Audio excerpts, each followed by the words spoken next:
కాలు పెట్టిన తర్వాత ఆ చేతుల మధ్యలోంచి మీ రెండు చేతులు పెట్టి ఆ రెండు చేతులు పట్టుకుని ఒక్కసారిగా విడిపించి ట్రైనింగ్ పెట్టాలి. ఎందుకు అంటే మీ చేతులు పట్టుకుంటే ఆయన ఇచ్చేస్తారు చేతులు పట్టుకోకుండా, అందుకే దాన్ని స్టిప్ ట్రైనింగ్ తీయాలన్నమాట.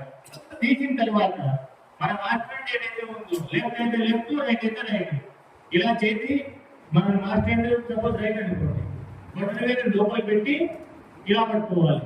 ఇలా పట్టుకున్నాక టూ స్ట్రోక్ పద్ధతిలో మనం ఏం చేయాలి, మన నాభి కంటే కొంచెం పైన